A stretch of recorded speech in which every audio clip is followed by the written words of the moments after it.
Hello student, स्वागत है आपका विक्रम एकेडमी के यूट्यूब चैनल पर। आज हम 10th स्टैंडर्ड का साइंस 1 सब्जेक्ट सीखने जा रहे हैं। टॉपिक है 6 रिफ्रैक्शन ऑफ लाइट। ओके, तो देखते हैं क्या दिया है टॉपिक में।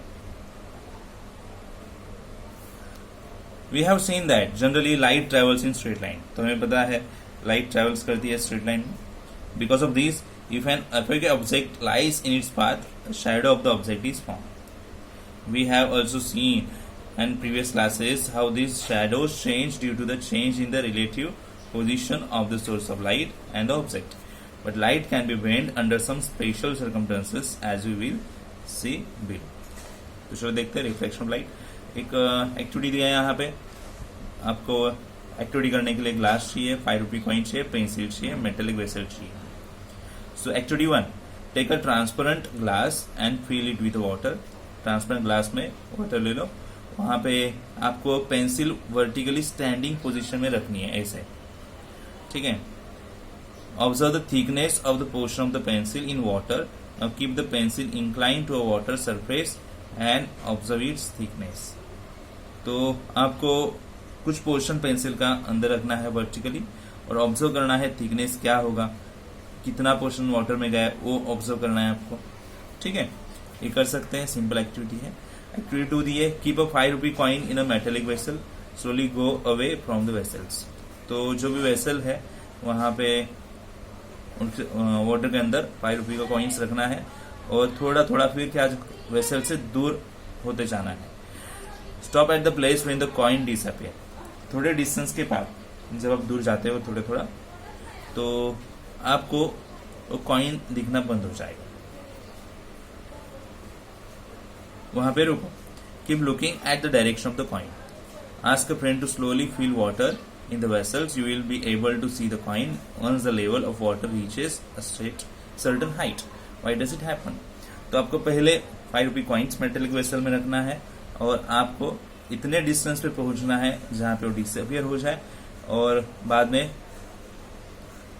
उसी तरफ देखना है, फ्रेंड को बोलना है या फिर कोई पर्सन रहेगा उसे बोलना है, उसके अंदर वाटर फिल करते जाए तो आपको कॉइन धीरे धीरे दिखाई देगा। तो इससे क्या पता चला?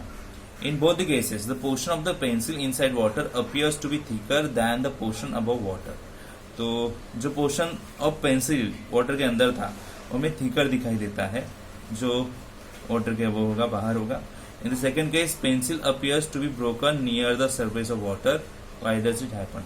और जब हम इंक्लाइन ऐसे क्रॉस रखते हैं तो फिर हमें दिखाई देता है कि पेंसिल ब्रोक हो चुकी है, टूट चुकी है सरफेस ऑफ वाटर पे। ओके, जब आप ये करोगे एक्टिविटी तो आपको पता चलेगी। पहले स्टैंडिंग वर्टिकली रखना है सीधा और फिर क्रॉस करके रखना है। सो दो एक्टिविटी आपको पता चलेगी। In both the above activities the observe effect are create due to the change in the direction of light while coming out of water. तो ये दोनों एक्टिविटीज में जो भी इफेक्ट्स दिखाई दिए, जो इफेक्ट क्रिएट हो चुके हैं, वो because of direction of light change होने की वजह से। Light changes it direction when going from one transparent medium to another transparent medium. ये इंपॉर्टेंट है। लाइट जो है अपना डायरेक्शन चेंज करती है जब एक मीडियम से दूसरे मीडियम में वो जाएगी, ट्रांसपेरेंट मीडियम में जाएगी। This is called the refraction of light. इसे ही बोलते हैं रिफ्रैक्शन ऑफ लाइट, ठीक है। नेक्स्ट पेज स्टूडेंट्स, 6.1 यहाँ पे डायग्राम दिया है, refraction of light passing through a glass slab. समझो ग्लास स्लैब है, ओके, यहाँ से रे उसके अंदर छोड़ा है, समझो लाइट रे। तो हम एक्सपेक्ट करते हैं कि वो सीधा जाए, बराबर, बट वो सीधा नहीं जाता है। वो क्या होगा, ऐसे मुड़ जाएगा, क्योंकि ये बाहर का पोर्शन है, डायरेक्शन इससे रहेगा। फिर जब वो दूसरे मीडियम में जाएगा, ग्लास मीडियम में, ट्रांसपेरेंट मीडियम में, तो उसका डायरेक्शन चेंज होगा और वापिस वो अनदर डायरेक्शन में आएगा, क्योंकि मीडियम चेंज हो रहा है। ग्लास से अगर बाहर आ रहा है तो उसका मीडियम चेंज हो रहा है, तो वापिस उसकी डायरेक्शन चेंज होगी। देखो, सो इससे पता क्या चलता है, अगर मीडियम चेंज हो गया तो लाइट रेस का डायरेक्शन चेंज होगा। The first refraction occurs when light ray enters the glass from air at an of the side PQ।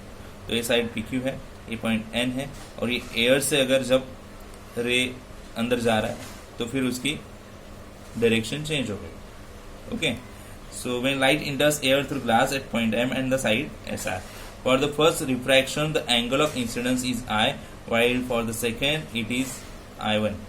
तो पहले जो एंगल बना वो I था, यहाँ पे एंगल, और दूसरा एंगल बना वो I1 था.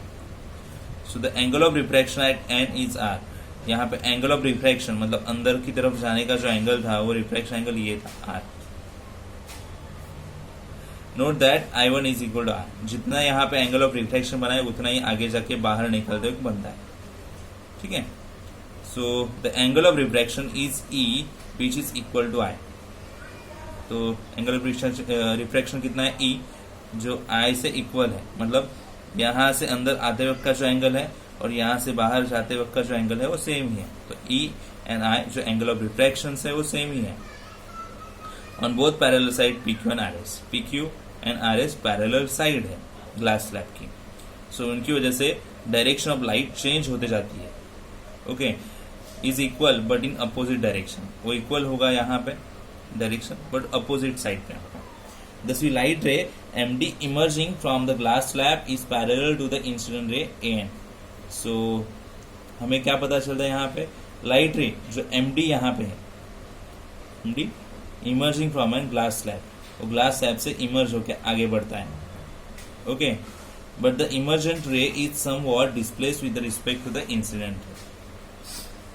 तो यहाँ से हमें पता चला किस तरह से डायरेक्शन ऑफ लाइट चेंज होता है जब वो एक मीडियम से दूसरे मीडियम में पास होगा, दूसरे मीडियम से तीसरे मीडियम में पास होगा. तो बाहर एयर का मीडियम था, यहाँ पे ग्लास मीडियम है, फिर वापस एयर मीडियम. तो मीडियम जैसे ही चेंज होगा लाइट का डायरेक्शन चेंज होता है. ओके. आगे हम स्टडी करेंगे loss of refraction. So let us study the light रे entering a glass slab from air as shown in the figure 6.2. Here AN is the incident ray and NB is the refracted ray. चलो उसी तरह का glass slab दिया है. AN ये क्या है, कौन सा रे? Incident ray. और रिफ्रैक्ट हुआ रे अंदर की तरफ NB. Okay. Incident ray and refracted रे at the point of incident N. ये दोनों रे या इंसिडेंट जो पॉइंट है यहाँ पे N are on the opposite side of the normal to the surface of the slab at that point, that is CD. So ये दोनों opposite side में है. ओके. सो ओवरऑल हमें पता चला कि ये इंसिडेंट रे एंड रिफ्रैक्टेड रे एक दूसरे के अपोजिट साइड में आते हैं. और जैसे कि यहाँ पे बताया 3 incident ray, refracted ray and normal ray are in the same plane. Same plane में ही है, बराबर. For a given pair of media here air and glass, the ratio of sin I to sin R is a constant. देखते हैं sin I and sin R as constant. Here I is the angle of incidence and R is the angle of refraction. I angle होगा कौन सा? Incidence का. और R angle होगा refraction का. ठीक है. आगे देखते हैं refractive index. The change in the direction of light ray while entering different media is different. So direction क्या होगी लाइट की जब वो अलग अलग मीडियास में इंटर करेगी? तो जो मीडिया होगा उस पर डिपेंड होगा, जो मीडियम होगा उस पर डिपेंड होगा कि डायरेक्शन क्या हो सकता है. It is related to the refractive index of the medium. तो रिफ्रैक्टिव इंडेक्स क्या होगा मीडियम का, उस पर रिलेटेड है. The value of the refractive index is different for different media. अलग अलग मीडियम के लिए अलग अलग रिफ्रैक्टिव इंडेक्स होता है. And also for light for of different colours for the same medium. और अलग अलग कलर का लाइट होगा तो फिर सेम मीडियम के लिए भी अलग हो सकता है. The refractive index indices of some substance with respect to vacuum are given in the table. The refractive index of a medium with respect to vacuum is called its absolute refractive index. तो refractive index medium के लिए, so vacuum से related देखेंगे तो absolute refractive index होगा. Refractive index depends on the velocity of light on the medium. तो refractive index depend है light का वेलोसिटी क्या रहेगा मीडियम में उसमें. ठीक है. See here sin I upon sin R is equal to constant is equal to N. N is called refractive index of the second medium with respect to the first medium. The second law is also called Snell's law. क्या बोल सकते हो उसे? Snell's law. A ray incident going the normal I is equal to 0 goes forward in the same direction R is equal to 0. Students यहाँ पे table दिया है और मीडियम्स बताए और रिफ्रैक्टिव इंडेक्स क्या है बताएं। ओके, तो ये वाला पार्ट तो रिड्यूस हुआ है ये पोर्शन से, ओनली ये वाला पार्ट ही आपको कॉन्सेंट्रेट करना है। ठीक है, एयर के लिए रिफ्रैक्टिव इंडेक्स इतना है, आइस के लिए इतना है, वाटर के लिए इतना, अल्कोहल के लिए इतना, केरोसिन के लिए इतना है। ठीक है, आगे देखते हैं। Let the velocity of the light in medium 1 be v1 and in medium 2 be v2 as shown in figure 6.3. The refractive index of the second medium with respect to the first medium 2n1 is equal to the ratio of the velocity of light medium 1 to that in medium 2. तो देखो formula क्या बना है, refractive index 2n1, velocity of light in medium 1, velocity पहले medium में क्या थी, यानी एयर वाला मीडियम में पहला, और velocity of light in medium second में वेलोसिटी क्या थी, वेलोसिटी यानी स्पीड होता है। सो लाइट का स्पीड यहाँ पे क्या है, लाइट का स्पीड यहाँ पे क्या है। Similarly the refractive index of medium 1 in respect to medium 2 is, so v2 upon v1 बन जाएगा। अगर पहले मीडियम से दूसरे मीडियम को कंपेयर करेंगे या फिर दूसरे मीडियम को पहले मीडियम से कंपेयर करेंगे उस बेसिस पे, तो second medium and first medium ऐसे कंपेयर किया है। तो फर्स्ट मीडियम को लेके सेकेंड मीडियम, पहला मीडियम एंड सेकेंड मीडियम, तो सेकेंड मीडियम पहला है और उसका फर्स्ट वेलोसिटी जो है फर्स्ट मीडियम का यहाँ पे नीचे दिया, तो इसके अपोजिट फॉर्मूला बनाया है। यहाँ पे v1 अपॉन v2 है, यहाँ पे v2 अपॉन v1। सो जिस बेसिस पे आप लोगे उस बेसिस पे आपको फॉर्मूला मिलेगा। With the first medium is vacuum, then the refractive index of medium 2 is called absolute refractive index and it is written as n। अगर फर्स्ट मीडियम वैक्यूम है देन रिफ्रैक्टिव इंडेक्स क्या होगा medium 2 का, absolute refractive index, और वो n से दर्शाया जाएगा। ठीक है, if the refractive index of second medium with respect to first medium is 2n1 and that of third medium with respect to second 3n2, what and how much is 10। ये तो question दिया है, ये फोकस नहीं करेंगे तो भी चलेगा, ये इंपॉर्टेंट है, आप फोकस करो यहाँ पे। तो रेयरर मीडियम, डेंसर मीडियम, ये डेंसर मीडियम है, ये रेयरर मीडियम है, रेयरर मीडियम, डेंसर मीडियम। तो एक क्रॉस एंगल रखा है, ओके, बाहर से अंदर, ये अंदर से बाहर, और ये सीधा अंदर आया है। तो इस बेसिस पे क्या 3 रूल्स बनते हैं, तो ये इंपॉर्टेंट बन जाएगा।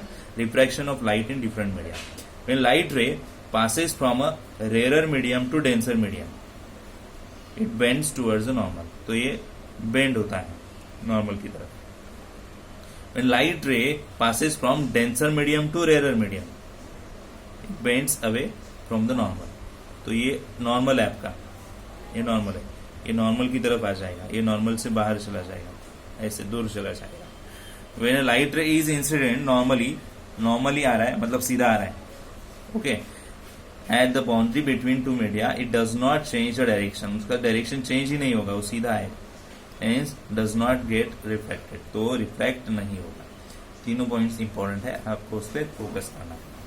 ठीक है, तो स्टूडेंट्स, तो ये अपना जो पहला टॉपिक, ये टॉपिक जो है इसके कुछ कंसेप्ट हमने ये वीडियो में डिस्कस किए, बाकी कंसेप्ट हम अगले वीडियो में डिस्कस करेंगे। ठीक है, तो मिलते हैं नए वीडियो में, नेक्स्ट वीडियो में, तब तक के लिए गुड बाय, टेक केयर।